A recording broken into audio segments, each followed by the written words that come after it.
মাচায় মাচায় চলছে নানা জাতের মাছ শুকিয়ে শুটকি তৈরির কাজ।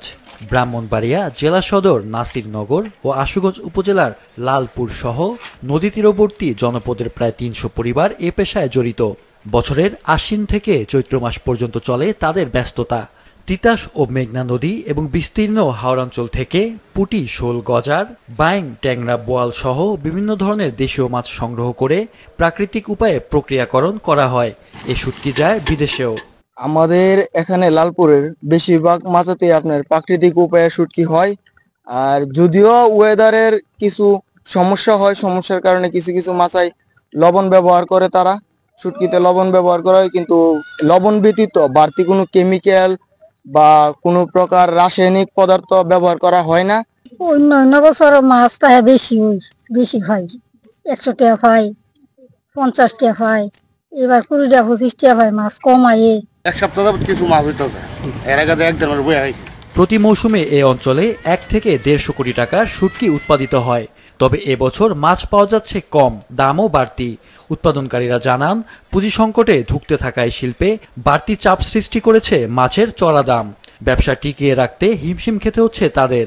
আমরা অন্য জায়গা থেকে চড়া সুদে আইনা ব্যবসা করি, কিন্তু আমরা এই যে ব্যবসা কইরা এই সুদ দিয়ে আসে আমাদের কাছে কিছুই থাকে না। এই মাছা চালাইতে গিয়া খুব আমরা কষ্টকর হয় মানুষের কাছ থেকে সুদি বার্তা টাকা আইন না আমরা চলতে গিয়া যদি কামাই রুজি করি সুদি বার্তা টাকা দিয়া লাস্টে গিয়া আমরা কোস্তা পাই না। সম্ভাবনাময় এ শিল্পকে এগিয়ে নিতে সরকারি পৃষ্ঠপোষকতার পাশাপাশি আধুনিকীকরণ করা প্রয়োজন মত বিশেষজ্ঞদের। এটা যদি যথেষ্ট পৃষ্ঠপোষকতা পায় সরকারের পক্ষ থেকে, সেক্ষেত্রে এই শিল্পের যে বিকাশ সেটা চমৎকার ভাবে হতে পারে এবং এখানে একটা ভালো এমপ্লয়মেন্ট অর্থাৎ একটা কর্মসংস্থানের ভালো সুযোগ তৈরি হতে পারে।